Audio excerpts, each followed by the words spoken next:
I was born with an extraordinary talent for being slow. In elementary school, my classmates laughed in my face for being an orphan. I proudly said, "That's right. I'm the only orphan in the whole school. That makes me the coolest." The principal happened to pass by and thought I had been bullied so badly I had snapped. Furious, he called their parents and they gave them a beating when they got home. During my freshman year of high school, a boy tried to prank me by confessing to me with a bouquet of white lilies. I accepted them with a smile. "Thank you. How did you know lilies were my favorite?" After that, every time I saw him at school, I would smile and say, "I really liked the white lilies you gave me." For the next 3 years, everyone called him Lily instead. Later, my wealthy biological parents found me and brought me home. On my first day there, the fake heiress set me up by pretending I had pushed her down, then cried, "I made a mistake. Please don't hurt me." My parents and older brother rushed over in a panic, but before they could accuse me of anything, realization struck. "You're practicing acting, right? I haven't even done my part yet. Let's do it again." With that, I pulled her up and shoved her hard to the floor again. When my family saw how calm I was, they nodded in relief. Later, the whole family went to Harbor City for a banquet for the rich, and the fake heiress pushed me into a dark room. In front of me stood Harbor City's ruthless ruler. On the floor lay a man covered in blood, barely alive. I covered my mouth in surprise. The man narrowed his eyes dangerously and walked toward me. I said excitedly, "This is my first time seeing a movie set. Can I be in it too?" The man froze. His face was hidden in shadow, so I could not make out his expression. However, I could see that his bright eyes were staring straight at me, as if trying to study my face. Theodore Jensen knew his reputation preceded him. Violent, ruthless, unpredictable, a man who slaughtered without batting an eye. Naturally, all of it was true. As for the last person who had seen him handle something personally, he had already been sent to the Southern Isles. Whether he was still alive was another question, but he was definitely missing a few organs. It was possible for me to be acting out of fear. In that case, he did not mind playing along. He pointed at the door behind him. "The door isn't locked. You can leave." Of course, he was lying to me. If I turned and left, it would prove everything I had done earlier was an act. The moment I turned and took one step away, his bodyguards would run out from the corner and restrain me. Then, all that was left was interrogation. But after waiting a few seconds, he saw that I not only stayed where I was. I walked farther into the room instead and crouched in front of the injured man. I poked him, and my pale fingertip was soon stained red. "So this is imitation blood? It looks so real." The man on the floor coughed up blood and rasped, help me." I stared at him in silence, then turned to look at the man behind me. What line am I supposed to say here? Should I say yes or no? Theodore's brows seemed to raise slightly as he snapped his fingers. 2 men in black suddenly walked out from the corner. They then stuffed the man on the floor into a sack and carried him out. While they were doing that, I walked around the room, looking for cameras. Unfortunately, I found nothing. I quickly figured everything out. They must be using pinhole cameras. After the man was carried out, the door closed again. Theodore sat down in a chair not far away. He asked, "Your name?" I paused for a moment, then immediately brought my legs together and let my arms hang straight at my sides. I raised my head and straightened my back before in a loud, clear voice, "My name is Rebecca Lane. My strengths are that I'm hardworking and can handle hardship. No matter what role it is, I'm confident I can do it well. Please give me a chance, director." The corner of Theodore's mouth twitched. But what had happened earlier involved certain family secrets, and he could not let anyone leak them. "So," he said, "that scene just now. It was confidential footage. You are not allowed to reveal it to anyone." I nodded seriously. "I promise I'll keep it a secret." After that, he waved for me to leave. My mood sank instantly. Looks like I did not pass the audition. After leaving the room, I walked toward the banquet hall. With just a glance, I saw Nora chatting excitedly with the guests. So, I walked over and patted her shoulder. When she turned and saw me, she jumped in fright and cried out, "You're okay?" I sighed in front of Nora. "You went through all that trouble to get me this chance, but too bad I didn't make the cut." Nora's mouth twitched. She had no idea what I was talking about. She had paid a steep price to learn that Theodore was dealing with a traitor in that room. The mere mention of Harbor City's ruler was enough to terrify people, and he never tolerated anything like this. Anyone who stumbled onto a scene like that would either be silenced for good or sent somewhere far away, never to return home to Centra. Nora had thought she could finally get rid of the thorn in her eye this way. She had not expected me to come back safe and sound. She was so furious that she almost wanted to grind her teeth. Just then, a commotion rose from the crowd in the distance. A man dressed in black walked into the banquet hall under everyone's fearful eyes. The moment I saw him, my eyes lit up. "It's him. Nora, help me again. You managed to get me one audition, so you can definitely get me a second one too, right?" "Huh?" She frowned. Before she could react, I had already grabbed her hand and rushed over to Theodore. When he saw me, he stopped talking to the person beside him. I played with my fingers and said shyly, director, sir. Can you give me another chance for Nora's sake? She pushed me into the room so suddenly just now that I got too nervous and didn't prepare well. I'll definitely do better next time. After saying that, I gave him an innocent smile and looked completely harmless. Theodore smiled, but there was no amusement in his eyes. You're saying she pushed you into the room? Yes, yes. Nora was the one who helped me get this chance. I said cheerfully. The moment I said that, Nora's face turned pale. She froze, her legs nearly giving out. Even so, she still tried her best not to get involved. Don't make things up. I don't know anything. I was in the banquet hall the whole time. I have no idea where you went. I smiled. Come on. You clearly said you were taking me to see something interesting. I just didn't realize you had prepared an audition surprise for me. After all, I had been deeply interested in acting ever since I was little. Nora always said she hated me, but she was actually so nice to me. I knew she was all bark and no bite. Nora panicked. I can find someone to prove it. With that, she pulled one of her friends over and asked whether they had been together the entire time after she entered the banquet hall. That friend of hers had already accepted something from Nora earlier and was just about to nod.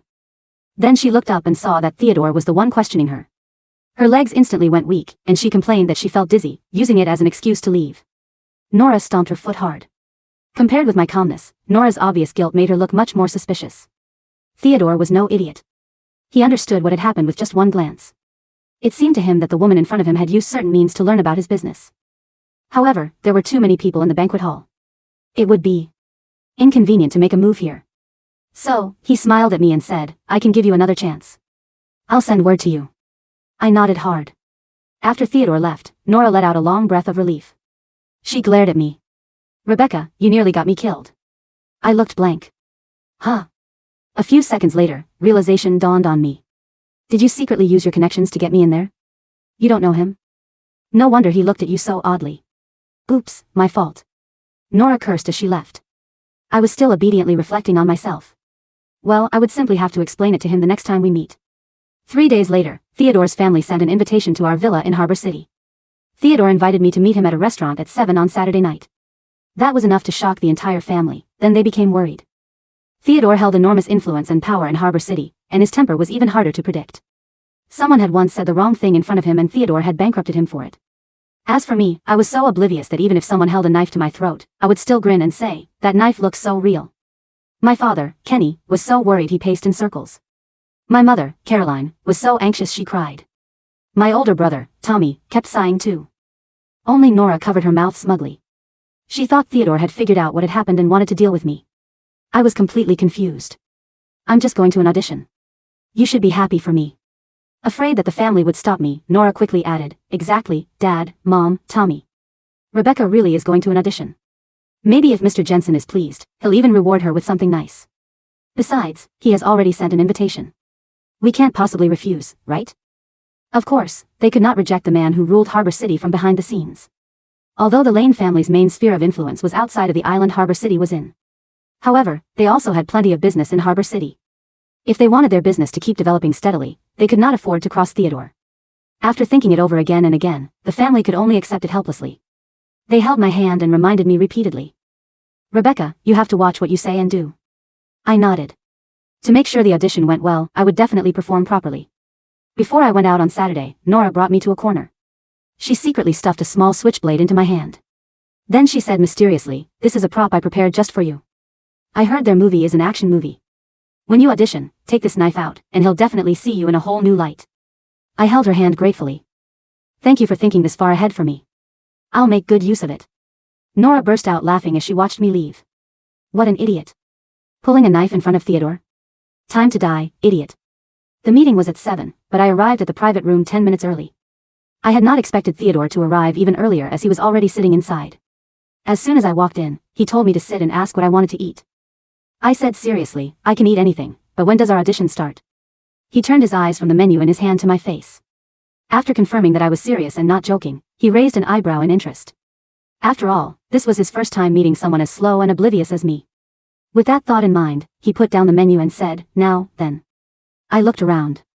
The men playing the Men in Black bodyguards from the dark room were not there. Now, only Theodore and I were in the private room. Which meant he wanted me to roleplay with him. There was no script either, so he must want me to improvise. Thinking of how Nora had said this movie was an action movie, I pulled the switchblade out of my pants pocket and pointed the tip at Theodore. My gaze darkened, and my whole presence suddenly turned cold as I sneered. Today is the day you die. Theodore's amused expression suddenly darkened. His hand had already moved on instinct toward the gun hidden by his thigh. But before he could draw the gun, the private room door was kicked open. A figure rushed in, the gun in his hand aimed straight at Theodore's head. Theodore. Today is the day you die. I froze. Huh? The same line? Damn it.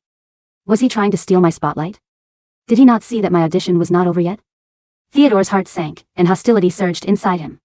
When it rained, it poured. He could not help suspecting that I was with that man. His hand had already touched the grip of his gun. He was about to send us both off to hell one by one before he saw me rush at the man with incredible speed. Before the man could react, I had already knocked him to the floor. I kicked the gun away, before pinning him to the ground, and pressed the switchblade against his neck. Tell me. Who sent you? The man's attention had been on Theodore the whole time, and he had not even noticed someone else was in the room. He had not expected me to be so good in a fight either. The power that burst out of me was indomitable. With the tip of my knife was about to pierce his neck, he was so scared that he confessed everything. After he revealed who was behind it, the men in black came in and took him away. Theodore was silent for a long while before he spoke. Weren't you afraid the gun might hit you? I was secretly delighted. He had finally said his line. Tying it back to what had just happened, I said coolly, no one gets to touch you except me. Theodore looked deeply at me, then smiled. Very good. You're hired. After that, I happily waited at home for the notice that filming was starting. But all I received was Theodore's marriage proposal. Kenny and Caroline read the written marriage proposal several times, and they confirmed that the Jensen family's crest on it was real. The whole family looked at me in disbelief. Nora was so shocked that her jaw nearly dropped. That day, after seeing me come back safe and sound again, she asked me whether I had ignored her instructions and never taken out the switchblade. I said I had taken it out, and that I had performed very well too. Her face filled with despair. Although Theodore's reputation was terrible, his power was obvious to everyone.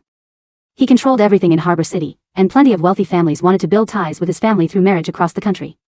This was a prize falling right into our laps. But my parents still asked for my opinion. Then, without even looking up, I said, sure.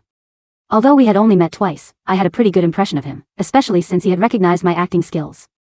A true admirer is so hard to find nowadays. So my parents immediately replied to the Jensen family, and his family soon set the engagement date. After word spread that I was going to marry Theodore, quite a few families came to congratulate us, hoping to build a connection with me. Their gifts filled an entire room. Nora was so jealous that she became furious.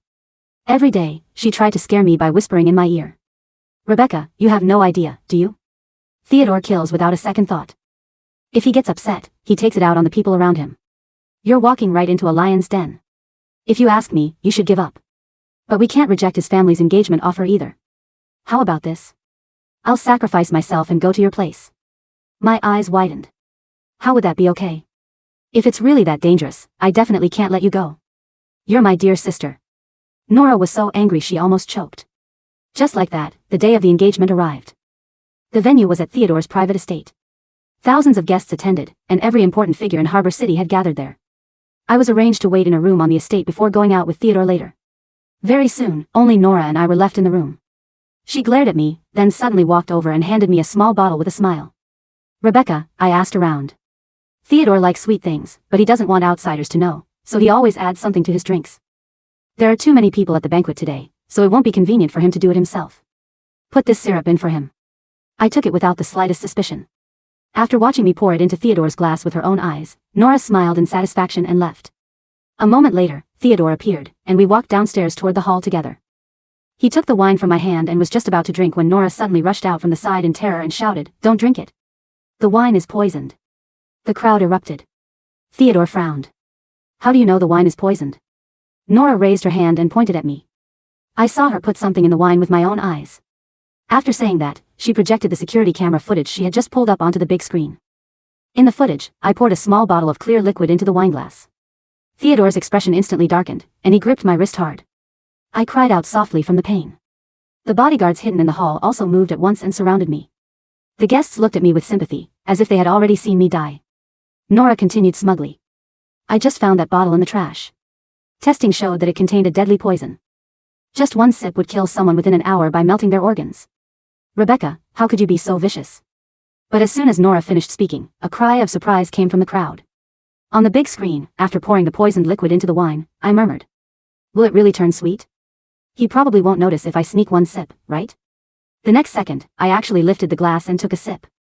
At the same time, my vision suddenly went black as I collapsed to the floor with a thud. My family rushed over, crying out. Rebecca. Theodore caught me with a pale face and snapped, call a doctor. The grand hall of the private estate descended into absolute chaos.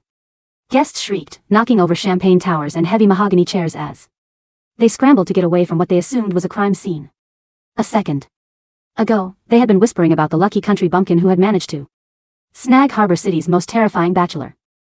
Now, they were witnessing her face turn blue as she collapsed onto the polished marble floor. Rebecca. Caroline Lane's voice pierced the air. She threw herself toward her daughter, her expensive silk gown dragging through spilled wine, but someone got there first. Theodore Jensen was already on his knees. His face, usually an unreadable mask of cold indifference, was completely pale.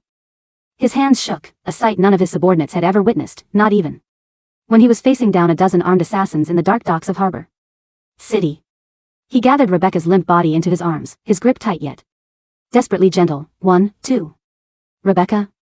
Rebecca, open your eyes, he commanded, his voice raw. He pressed 2 fingers against her neck. Her pulse was erratic, fluttering like a trapped bird. Call Dr. Adams. Get the medical helicopter ready now. Theodore roared at his head bodyguard, his eyes flashing with a murderous light that made the surrounding guests take 3 steps back.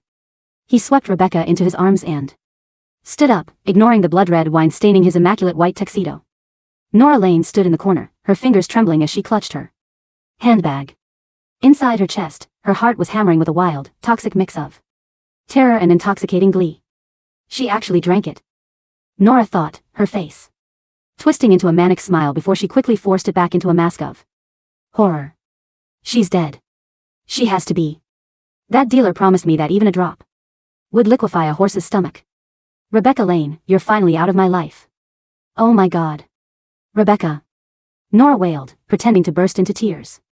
Why would you do that? Why did you drink it? Theodore, I tried to stop her. I told her it was dangerous, but she just wouldn't listen. Theodore didn't even look at her. His gaze was entirely fixed on Rebecca's face. To anyone else, Rebecca looked like she was on the verge of death. But if Theodore had looked closer, he would have noticed that her eyebrows were slightly knitted, not in pain, but in deep, profound concentration. In the dark, quiet space of Rebecca's mind, she was currently holding a very intense internal meeting with herself. Wow, Rebecca thought, her consciousness drifting in a cozy, warm void. The catering for this movie is absolutely terrible. What kind of prop master uses concentrated bitter gourd juice mixed with raw garlic and battery acid? The taste was so bad my body literally initiated an emergency shutdown to protect my taste buds. I have to make sure to write a review about this on the cruise group chat. But wait. I'm currently playing a poison victim. I need to hold my breath and keep my muscles relaxed. Method acting is all about commitment. I am a corpse. A beautiful, tragic corpse. Let's see if the director notices how still I am. Outside her mind, Theodore was practically flying down the stairs of the estate, carrying her toward the waiting medical vehicle. Hold on, he whispered, his forehead pressing against hers. Just hold on. Rebecca. If you die, I will tear this city apart. 10 minutes later, the medical helicopter landed on the rooftop of Harbor City's most elite private hospital. A team of 20 top-tier specialists, led by the world-renowned toxicologist Dr. Adams, was already waiting with gurneys and emergency equipment. They rushed Rebecca into the operating theater. Theodore tried to follow, but Dr. Adams stopped him, sweating profusely. Mr. Jensen, please. We need to perform an emergency gastric lavage and administer broad-spectrum antidotes. We will do everything in our power. The door slammed shut, the red, in operation, light turning on. Theodore stood in the hallway, his hands covered in Rebecca's blood-red spit and wine. His shadow stretched long and menacing against the sterile white walls. His cell phone buzzed. It was his lead investigator, Mark. Sir, Mark's voice was tense. We secured the glass and the bottle from the trash. Our lab analysts just finished a rapid screen of the residue. It's a highly restricted neurotoxin mixed with an organic solvent. It attacks the nervous system and causes rapid organ failure within 30 minutes. Theodore's jaw clenched so hard a muscle twitched in his cheek. And the source? We traced the security footage from the VIP lounge. Mississippi Nora Lane was seen purchasing a suspicious vial from a black market dealer in the lower districts. 3 days ago. The footage from the banquet hall clearly shows her handing the bottle to Miss Rebecca. Bring Nora Lane to the private holding facility, Theodore said, his voice dropping to a whisper that sounded like the dry rustle of a coffin lid. Do not let her family interfere. If they try, crush them too. Yes, sir. Inside the operating room, Dr. Adams was staring at the heart monitor with a look of profound, existential confusion. Doctor, her heart rate is stabilizing, a nurse whispered, blinking in disbelief. What do you mean stabilizing? She ingested a lethal dose of a Class A neurotoxin. Dr. Adams grabbed the latest blood report. His eyes scanned the numbers, and then he scanned them again. He took off his glasses, wiped them, and put them back on. This is biologically impossible, Dr. Adams muttered. Her liver enzymes are slightly elevated, but her immune system is currently treating the toxin like a minor case of the common cold. In fact, her white blood cells are aggressively dismantling the chemical compounds at an unprecedented rate. What has this girl been eating during her childhood? If only Dr. Adams knew. During her years at the rural orphanage, Rebecca had been so slow to realize which plants were edible that she had regularly grazed on wild, highly toxic mushrooms, poisonous nightshade berries, and raw hemlock roots, thinking they were wild salad greens. Her body had spent 15 years developing an immune system that could probably survive a nuclear winter. To Rebecca's freakishly resilient biology, Nora's expensive black market poison was nothing more than a very spicy, incredibly foul-tasting shot of wheatgrass. Doctor, another nurse said, pointing at Rebecca's face. She's moving her lips. Dr. Adams leaned down, putting his ear close to Rebecca's mouth to catch her final, desperate words. Rebecca, still firmly believing she was on a movie set and that the microphone was nearby, murmured, Did we get the shot? Can I have some water to wash out the garlic taste? Dr. Adams froze. He slowly stood up, looking at the dying patient who was now casually snoring. She's just asleep, Dr. Adams whispered, utterly defeated by science. The sheer shock of the terrible taste must have triggered a temporary fainting spell. She is perfectly fine. In fact, she's healthier than I am. While Rebecca was enjoying a very comfortable nap in the VIP suite, a storm was brewing in the private holding room of the Jensen estate. Nora Lane was thrown onto the cold concrete floor. The glamour of her evening gown was entirely ruined, her hair disheveled and her makeup smeared with tears. Beside her, Kenny and Caroline Lane were trembling, held back by 2 towering bodyguards in black suits. Tommy Lane, Rebecca's older brother, stood with his fists clenched, his face pale as he looked at his younger sister, Nora. Theodore. There must be a mistake. Kenny pleaded, his voice cracking. Nora would never do such a thing. Rebecca is her sister. Sister? The heavy steel door swung open, and Theodore walked in. He had changed into a clean black suit, but the aura of death surrounding him had only intensified. He tossed a thick tablet onto the table in the center of the room. Play it, Theodore commanded. The tablet screen lit up. It showed high-definition footage of Nora standing in a dark alleyway, handing a thick stack of bills to a scarred man in exchange for a small glass vial. The audio was crystal clear, captured by a directional microphone Theodore's security team had installed in the district. Is this stuff really tasteless? Nora's voice echoed in the silent room. Mix it with sweet wine, and she won't feel a thing until her lungs stop working, the scarred man replied. The scene shifted to the VIP room at the estate. Nora was seen handing the exact same vial to Rebecca, smiling warmly as she whispered, Put this syrup in for him. It's a sweet treat.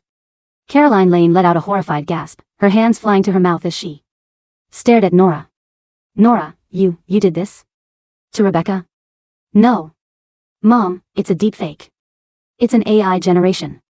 Nora screamed, crawling toward her mother, her fingers clawing at Caroline's skirt. Theodore is framing me. He wants to destroy our family. Rebecca did it herself. She wanted to poison Theodore, and when she got caught, she drank it to play the victim. Shut up, Tommy Lane suddenly spoke, his voice shaking with disgust. He stepped forward and pushed Nora's hands away. I was there, Nora. I saw how you looked when Rebecca drank it. You weren't worried. You were smiling. I thought I was imagining things, but you really tried to kill her. Tommy, no. I'm your real sister. She's just an orphan from some garbage dump. Nora shrieked, her mask completely shattering. Her eyes turned wild and venomous. Why does everyone care about her so much? She's an idiot. She's a slow-witted freak. She doesn't even know when people are insulting her. Why does she get to marry Theodore Jensen? Why does she get all the inheritance? She should have died in that orphanage. Enough, Theodore said. The single word was quiet, but it carried the weight of a falling guillotine. The room fell instantly silent. Nora shrank back, her heart freezing as she met Theodore's pitch-black eyes. Since you like poison so much, Theodore said calmly, it is only fair that you experience the consequences of your own actions. Mark stepped forward, holding a silver tray. On it sat a glass of sweet red wine, mixed with the exact contents of the remaining liquid from Nora's vial. Nora's eyes widened to the size of saucers. She began to shake violently, shaking her head so hard her neck popped. No, please. I'm sorry. I was wrong. Theodore, please, I'll leave Centra. I'll never come back. Don't make me drink it. Kenny Lane stepped forward, his eyes red. Mr. Jensen, please, she is still our daughter. We will punish her ourselves. We will send her to the farthest province. Your daughter tried to murder my fiancé on our engagement night, Theodore said, his voice entirely devoid of human warmth. If she does not drink it, the Lane family business in Harbor City will cease to exist by sunrise. Your choice. Mr. Lane. Kenny froze. He looked at Nora, then at his wife, who was weeping uncontrollably, and finally at Tommy, who turned his head away. In the world of the wealthy, survival of the family always came first. Seeing her father's silence, Nora realized she was completely abandoned. She let out a piercing scream of despair, collapsing into a heap of useless, sobbing fabric. Before the situation could escalate further, the door to the holding room was suddenly pushed open. A bodyguard rushed in, looking completely bewildered. Mr. Jensen.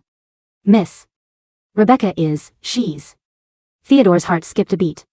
What? Did her condition worsen? No, sir. She woke up. And she escaped the VIP ward. What? 10 minutes earlier, in the VIP suite of the hospital. Rebecca opened her eyes. The ceiling was white, and there was a steady beep. Beep, beep, of a heart monitor beside her.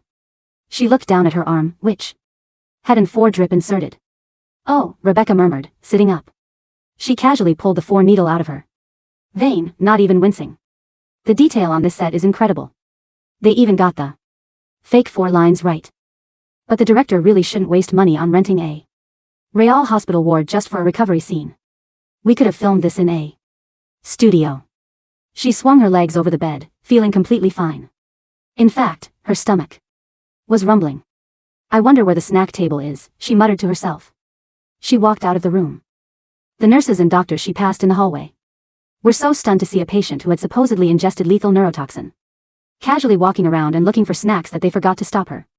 Rebecca followed the smell of roasted meat, which eventually led her out of the hospital and straight to the estate's private holding facility nearby. Since she was Theodore's fiancée, the guards at the entrance didn't dare to stop her, though they looked at her as if they were seeing a ghost. When Rebecca pushed open the door to the holding room, she was greeted by a highly dramatic scene. Nora was crying on the floor, Kenny and Caroline were in tears, and Theodore was standing there looking like a glorious, brooding villain. Oh. Rebecca's eyes lit up. She quickly stepped into the room and closed the door behind her. Are we still filming? Why didn't anyone call me for my scene? I was waiting in the trailer, the hospital bed, for ages. The entire room fell into a dead, stunned silence. Nora's crying stopped mid-sob. She stared at Rebecca, her jaw practically hitting the concrete. You're alive? How are you alive? Rebecca rolled her eyes, though she did it very slowly. Of course I'm alive. Nora. It was just a prop drink. Although, I have to say, your choice of syrup was terrible. Next time, please use actual sugar water. That stuff tasted like a mixture of raw garlic and gasoline. I almost broke character and coughed. Theodore stared at her. His brain, which was capable of calculating complex multi-billion-dollar mergers in seconds, completely stalled.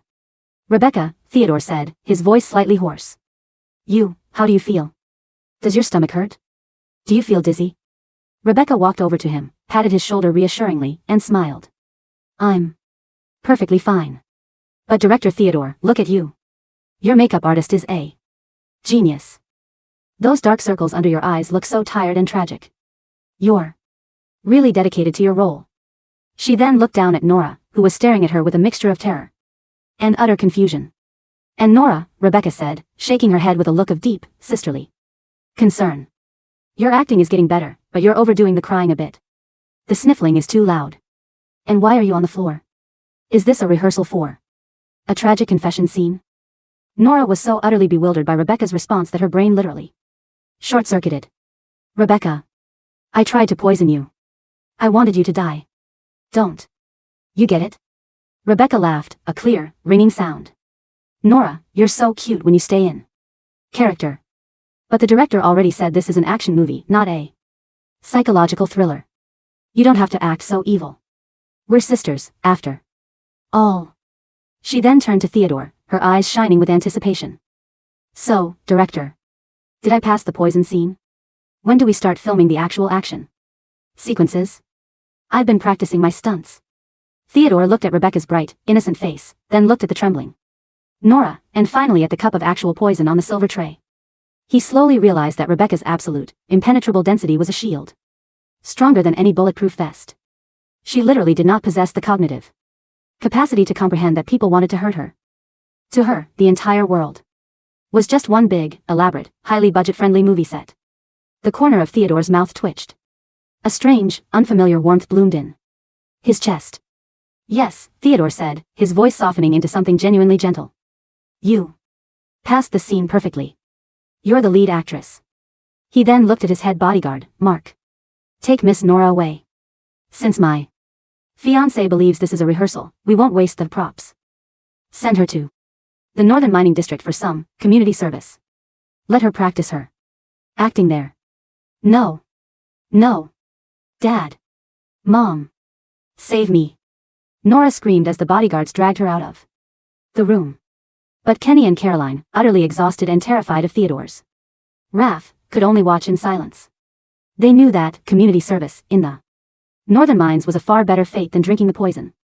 Wow, Rebecca whispered, watching Nora go. She's so dedicated to the role of the exiled villain. I should really learn from her work ethic. Theodore sighed, rubbing his temples. He had a feeling his life was about to become very, very complicated. 2 weeks after the poison incident, Nora was officially gone from Harbor City, sent to a remote mining outpost under the strict supervision of Theodore's men.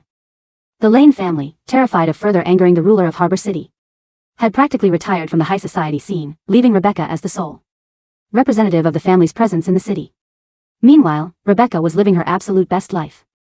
She had been moved into Theodore's private estate, which she fully believed was the luxury actor's dorm. Every morning, she would wake up, eat a 5-course breakfast prepared by a Michelin-starred chef, whom she praised as the best catering staff in the industry, and then spend her afternoon doing intensive martial arts training in the estate's private gym. The stunt coordination in this production is top tier, Rebecca told the gym instructor, a hardened ex-Special Forces mercenary who was currently sweating profusely as he tried to block her lightning-fast kicks. Thwack. Rebecca's leg swept out, her foot stopping exactly 1 inch from the instructor's temple. The sheer wind generated by her kick ruffled his hair. Excellent reaction time. Rebecca praised him, beaming. You really make the fight choreography look realistic. Let's do the spinning back kick next. The instructor, who had a black belt in 5 different martial arts, silently prayed for his life. Yes, Miss Rebecca. Please, go easy on that choreography. This time. While Rebecca was training, Theodore was in his study, looking over a series of intelligence reports. Sir, Mark said, standing before the desk. The Vance Syndicate has been unusually active lately. Leo Vance, the younger brother of the man you sent to the Southern Isles last month, has returned from overseas. He has gathered the remnants of the Harbor City underground. Theodore's eyes darkened. Leo Vance. He thinks he can claim his brother's throne? It seems so, sir. And our moles inside the syndicate report that Leo is planning a direct strike. He knows he cannot defeat your security forces head on, so he is targeting your weakness. My weakness? Theodore sneered. I have no weakness. They are targeting Miss Rebecca, sir, Mark said quietly. They believe she is your soft spot. They plan to kidnap her to force you into signing over the rights to the Harbor City deepwater docks. Theodore's hand clutched the armrest of his chair, the solid teakwood cracking under his immense grip. A terrifying aura of violence erupted from him, filling the room with a suffocating pressure. Let them try, Theodore whispered. If they touch a single hair on her head, I will turn the Vance syndicate into a memory. Should we increase her security detail, sir? Theodore was about to say yes, but then he looked out the window. Down in the courtyard, Rebecca was currently rehearsing with 3 of his elite bodyguards. She had casually flipped one over her shoulder, swept the legs of the second, and was currently holding the third in a very neat headlock while explaining the importance of stage presence. The bodyguards, who were trained killers, looked like they were on the verge of tears. Theodore's expression softened, a rare, genuine smile touching his lips. No, Theodore said. In fact, reduce the security around her. Let them kidnap her. Mark blinked, utterly confused. Sir? Leo Vance wants to play a game, Theodore said, his eyes glittering with a dark, amused light. Let's see how his syndicate survives an encounter with my fiancé. It was a dark, stormy Tuesday night. Rebecca was in her private suite at the estate, wearing a set of comfortable silk pajamas and happily munching on a bowl of customized spicy popcorn. She was reading a book on the Stanislavski method of acting when she heard a faint scratching sound coming from her balcony. Click. The glass door slowly slid open. 3 figures dressed in full black tactical gear, complete with ski masks and suppressed pistols, slipped into the room. They moved with absolute silence, like shadows in the night. Rebecca blinked, putting her popcorn down. Her eyes instantly lit up with excitement. Oh, she thought. The night shoot has officially started. But wait, why didn't the assistant director give me a call sheet? This must be one of those guerrilla-style filming methods the indie directors love.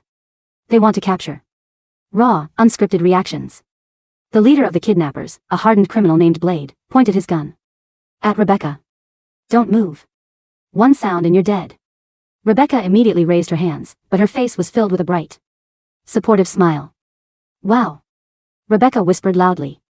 The costumes are incredible. The fabric looks so authentic, and those plastic guns look so real. But wait, Mr. Actor, your delivery on that line was a bit too rushed. Let's try it again. You need to emphasize the word dead to really build the tension. Try to say it from your diaphragm. Blade froze. He looked at his 2 partners, who were equally bewildered. What the hell is she talking about? One of the men whispered. Is she crazy? The other muttered. Blade shook his head, trying to maintain his professional composure. Shut up. Tie her up. One of the men stepped forward with a thick roll of heavy-duty nylon rope. He grabbed Rebecca's wrists and began to tie them behind her back. Rebecca didn't resist at all. In fact, she actively adjusted her posture to make it easier for him. Oh, this rope is a bit rough, Rebecca commented, testing the tension. But I respect the commitment to realism. Method acting is all about feeling the physical constraints of the character. But hey, make sure you don't tie the knot too tight. We don't want to delay the shoot if we need to do a quick retake. The man tying her up looked at her as if she had 3 heads. Boss, she's not resisting. She's actually helping me tie the knot. Just throw the sack over her head. Blade snapped, feeling an inexplicable chill run down his spine. This was supposed to be a high-stakes kidnapping of Harbor City's most feared woman to be, but it felt more like a high school theater rehearsal. A dark canvas sack was thrown over Rebecca's head. Inside the dark sack, Rebecca was absolutely thrilled. This is amazing, she thought, her heart fluttering with joy. They even got the smell of the sack right. It's dusty and smells like old potatoes. This production value is incredible. I must make sure to do my absolute best. When they throw me into the trunk, I need to make a realistic thud sound to sell the impact. The kidnappers carried her out of the estate through the prearranged blind spots Theodore had left for them. They threw her into the back of a black van. Thud. Rebecca let out a highly dramatic, perfectly pitched gasp. Oh. The cruelty of the underworld. Where are you taking me, you fiends? In the front seat, Blade's hands shook as he gripped the steering wheel. Drive, just drive. This girl is creeping me out. At the secret headquarters of the Vance Syndicate, an abandoned, gritty warehouse. At Pier 9, Leo Vance was pacing back and forth.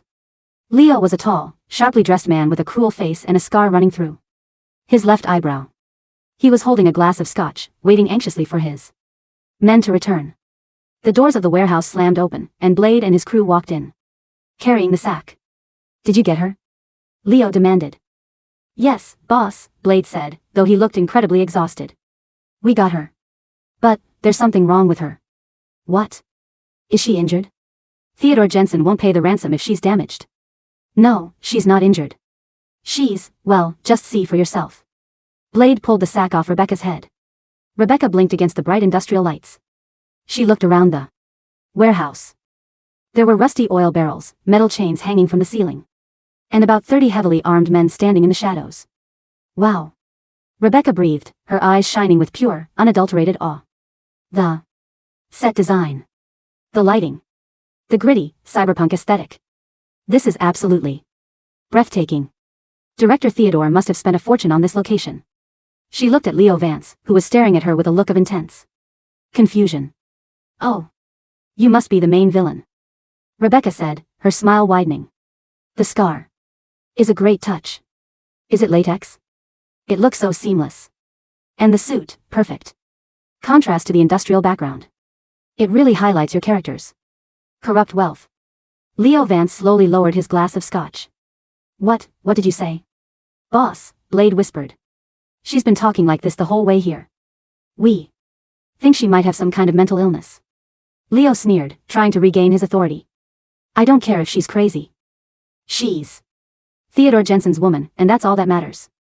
He pulled out his satellite phone and dialed Theodore's private number. The call connected on the second ring. Theodore Jensen, Leo said into the phone, his voice dripping with malice. I believe you know who this is. Leo Vance, Theodore's voice came through the speaker, cold and steady. You have 5 minutes to explain why you are still breathing. Leo laughed, though it sounded a bit forced. I have your woman, Theodore. She's currently tied up in my warehouse. If you want her back alive, bring $500 million and the deeds to the Harbor City Deepwater Docks to Pier 9. If you bring your men, or if you are even a minute late, I will send her back to you in pieces. He expected Theodore to gasp, to rage, to plead. Instead, a loud, clear voice cut through the background of the call. Excuse me. Mr. Villain, sir. Rebecca called out, shaking her tied hands. Your voice is a bit too high-pitched. A real mafia boss should speak from the diaphragm. It builds more authority. Like this, Theodore, your woman is in my hands. See? Much more menacing. Let's do a retake of the phone call. Take 2. The warehouse fell into a dead, suffocating silence. 30 hardened criminals stared at Rebecca, their mouths hanging open. On the other end of the line, Theodore was silent for 3 seconds before he let out a soft, tired sigh. Rebecca, are you having fun? Director Theodore. Rebecca chirped happily. Yes. The actors here are so dedicated, but the main villain's delivery needs a bit of work. His voice cracked a bit when he said $500 million. We should definitely do another take. For the trailer. Leo Vance's face turned from pale to bright red, and then to a dark, furious purple. He slammed the phone down on the table. Shut up. Leo roared, pointing his gun at Rebecca. Do you think this is a joke? I am threatening your life. I am a cold-blooded killer. I will shoot you. Right now. Rebecca looked at the gun, then looked at Leo's trembling hand, and gave him a highly supportive, encouraging nod. Excellent. Rebecca praised, her eyes sparkling. The anger. The desperation. The vein popping in your forehead. That was a beautiful transition, Mr. Actor. You really captured the essence of a cornered beast. Keep that exact energy for the climax scene. Leo Vance stared at her. He slowly lowered his gun, his hands shaking. He felt a sudden, deep-seated sense of existential dread. He had spent his entire life dealing with cold-blooded killers, corrupt politicians, and brutal police officers. He knew how to handle fear, anger, and greed. But he had absolutely no idea how to handle Rebecca Lane. 30 minutes passed. Inside the warehouse, the atmosphere had completely changed. The tense, high-stakes hostage situation had devolved into a bizarre, exhausting drama workshop. No, Rebecca was saying, pacing back and forth. She had somehow managed to wiggle her hands out of the prop rope. 10 minutes ago, the kidnappers had been too distracted to notice, and was currently organizing the syndicate members. You stand over there by the rusty barrel, Rebecca pointed at a burly, tattooed gangster who looked like he could crush a bowling ball with his bare hands. It adds to the gritty, cyberpunk aesthetic. And you, hold the iron pipe like you're actually angry. You look like you're holding a baguette.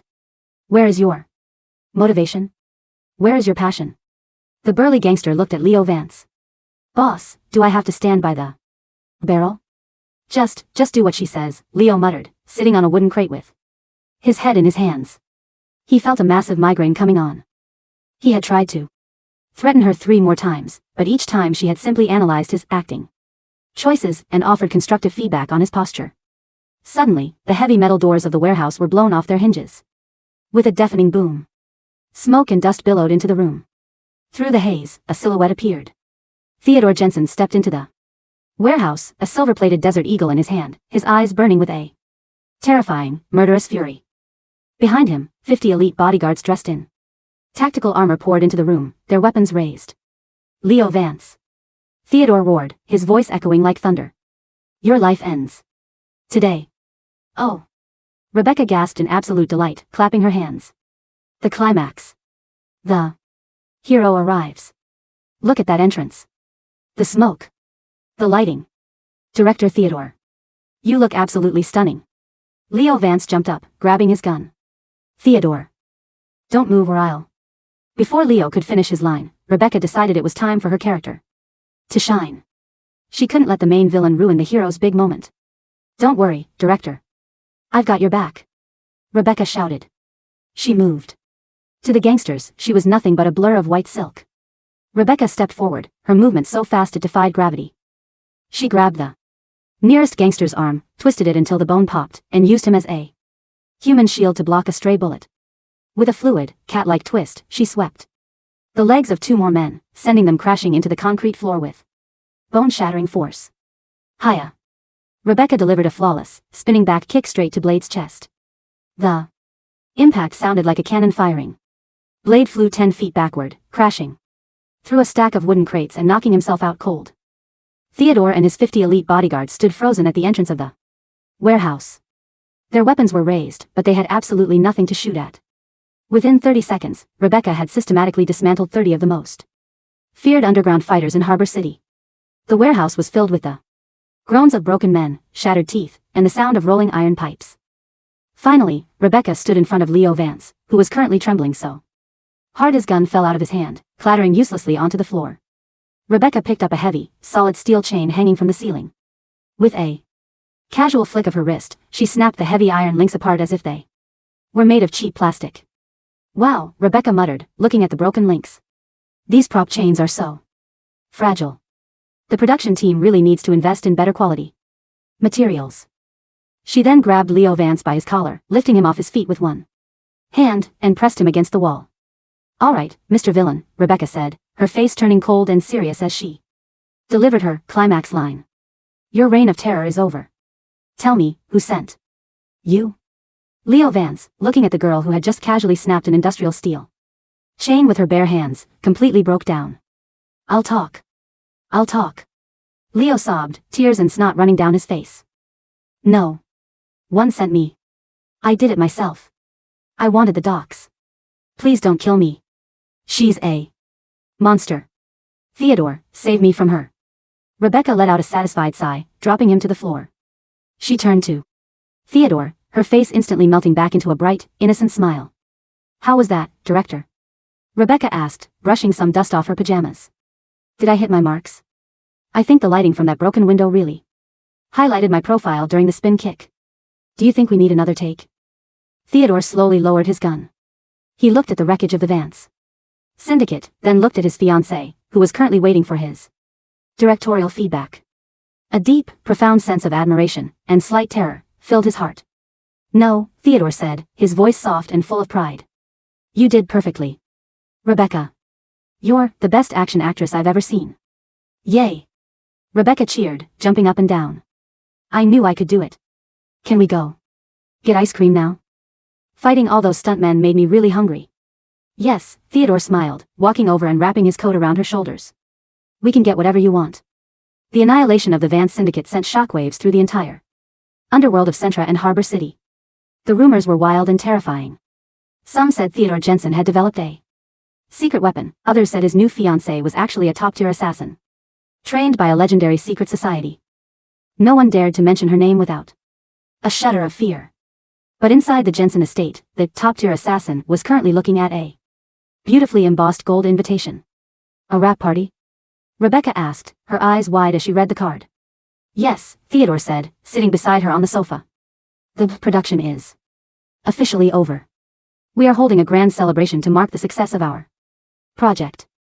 All the major figures of the city will be there. Oh, wonderful. Rebecca smiled. I love wrap parties. Will there be a red carpet? Should I wear a gown? Of course, Theodore said, his eyes softening as he looked at her. I have already ordered the finest gown in Centra for you. It will be a night to remember. Of course, the wrap party was actually their official wedding ceremony. Theodore had spent the last 2 weeks organizing the most extravagant, secure, and lavish wedding Harbor City had ever seen. He wanted to make sure that Rebecca was recognized by everyone as the true, undisputed queen of his empire. The Lane family was also invited. Since Nora's departure, Kenny and Caroline had been living in a constant state of anxiety, terrified that Theodore would decide to wipe out the rest of their family. When they received the invitation, they felt a massive weight lift from their shoulders. We must make sure Rebecca is happy, Kenny told Caroline as they prepared their wedding gifts. She is our only hope. If she says one good word to Theodore, our family will be safe forever. I still don't understand, Caroline murmured, shaking her head. How did she do it? She was always so slow. How did she manage to tame the beast of Harbor City? Perhaps, Tommy Lane said, looking out the window, it's because her world is so simple that the darkness of ours cannot touch her. Meanwhile, in the northern mining district, Nora was currently wearing a stained jumpsuit and holding a heavy shovel. Nora, a guard shouted. Stop slacking. Move those rocks. Nora wiped the sweat from her forehead, her hands covered in blisters. She looked at a discarded newspaper on the ground. On the front page was a massive picture of Rebecca and Theodore, with the headline, The Wedding of the Century. Theodore Jensen and Rebecca Lane to marry this Saturday. Nora let out a bitter, desperate laugh. She thinks it's a movie. Nora whispered, her mind slowly breaking.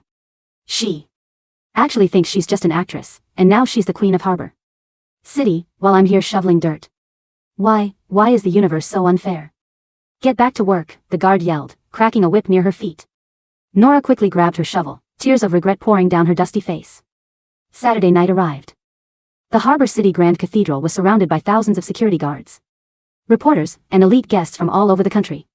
The red carpet stretched for over half a mile, lined with flashing cameras and eager crowds. Rebecca stepped out of the limousine.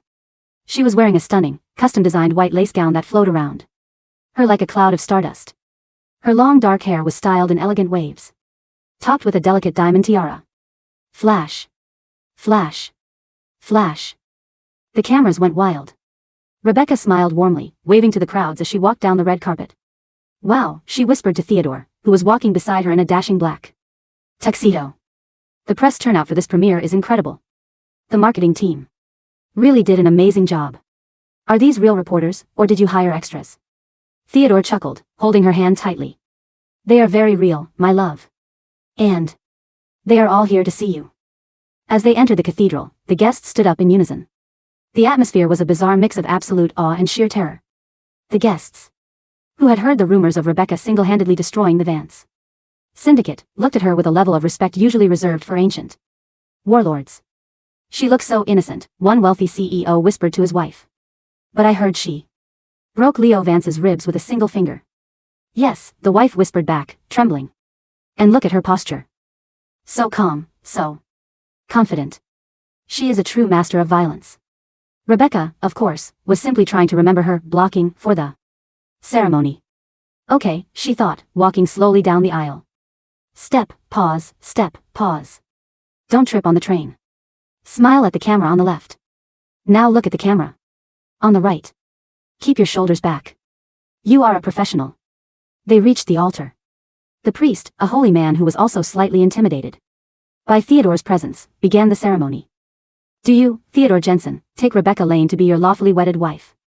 Theodore looked into Rebecca's eyes, his expression softer and more vulnerable than anyone had ever seen it. I do. And do you, Rebecca Lane, take Theodore Jensen to be your lawfully wedded husband? Rebecca looked at Theodore, her heart fluttering with a genuine, deep warmth. She really did like him. He was the only person who truly appreciated her talent, who protected her, and who always made sure she had the best roles. I do. Rebecca said, her voice clear and bright. The crowd erupted into thunderous applause. The priest smiled. I now pronounce you husband and wife. You may kiss the bride. Theodore leaned in, his lips meeting hers in a gentle, passionate kiss that sealed their fate forever. During the reception, Rebecca was asked to give a rap speech. She stood on the stage, holding a glass of apple juice. Theodore had banned all actual wine from her vicinity to avoid another prop misunderstanding. I want to thank my director, Theodore, Rebecca said into the microphone, her eyes shining, for giving me this incredible opportunity. And my co-stars, the stuntmen at Pier 9, you guys really took those hits like pros. I couldn't have done it without you. I hope we can all work together again on the sequel. The guests fell into a dead, terrified silence. A sequel? They thought, their faces turning pale. She wants to destroy another syndicate? Who is her next target? Kenny Lane quickly stood up and raised his glass, his hands shaking. To the success of the project. And to the future peace of Harbor City. To peace, the guests screamed in unison, drinking their wine as if their lives depended on it. Rebecca smiled, whispering to Theodore. They are so enthusiastic about our film. When does the trailer drop? Theodore kissed her forehead. Very soon, my queen. Very soon. To keep up the lie, Theodore actually did the unthinkable. He hired a team of top-tier Hollywood film editors, CGI artists, and sound designers. He gave them the actual security footage of Rebecca beating up the Vance Syndicate at Pier 9, along with various clips of her training and their wedding ceremony. With a budget of $50 million, they edited the footage, added state-of-the-art special effects, explosions, and a sweeping cinematic score. 3 months later, the movie, titled The Queen of Harbor City, was released globally. The premiere was a massive success. The film, which looked like a highly stylized, high-octane action thriller, became an overnight global sensation. Audiences were completely blown away by the lead actress's incredibly realistic, gravity-defying martial arts skills. Her action sequences look so raw, so real, a famous film critic wrote. It's like she's actually hitting people with bone-shattering force. Rebecca Lane is the future of action cinema. At the annual Harbor City Film Awards, Rebecca stood on the stage, holding the Golden Trophy for Best Lead Actress. I am so honored, Rebecca said, wiping a dramatic, perfectly timed tear from her eye. This was a very challenging role, but with the support of my husband, our wonderful director, I managed to push through. Thank you all so much. The audience cheered, their applause shaking the theater. In the VIP box, Theodore watched her with a proud, loving smile. His phone buzzed. It was Mark. Sir, Mark said. The movie has just crossed $1 billion at the global box office. And several international peacekeeping organizations have reached out, asking if Miss Rebecca would be interested in conducting the martial arts workshops for their elite forces. Theodore chuckled, looking at his beautiful, dense, and utterly magnificent wife on the stage. Tell them she's currently preparing for her next role, Theodore said. And that her schedule is fully booked. A year later, Rebecca and Theodore were enjoying a peaceful afternoon in the courtyard of their private island estate. The sun was warm, and the ocean breeze was sweet. Rebecca was currently reading a new script she had found on Theodore's desk. Theodore, she called out, running over to him with her eyes shining. Look at this. The new project looks amazing. It's a sci-fi action thriller about an elite space marine who has to infiltrate a high-security alien base. Theodore put down his coffee, a gentle smile on his face. Oh. And you want to play the lead? Of course. Rebecca said, striking a heroic pose. I've already started practicing my zero-gravity flips. But wait, where are we going to find the aliens? Do we have to use CGI, or did you hire actors and prosthetics? Theodore stood up, wrapping his arms around her waist and pulling her close. He looked into her bright, innocent, and wonderfully oblivious eyes. Don't worry about the details, my love, Theodore whispered, his lips brushing against hers. Whatever you need for your performance, I will make sure the world provides it. You're the best director ever, Rebecca giggled, leaning into his kiss. Behind them, Mark and a team of 50 elite bodyguards stood in perfect, silent formation, ready to play whatever alien, or stuntman, role was required to keep the Queen of Harbor City happy. The movie of their life was far from over, and as long as Theodore was the director, Rebecca would always have the perfect happy ending.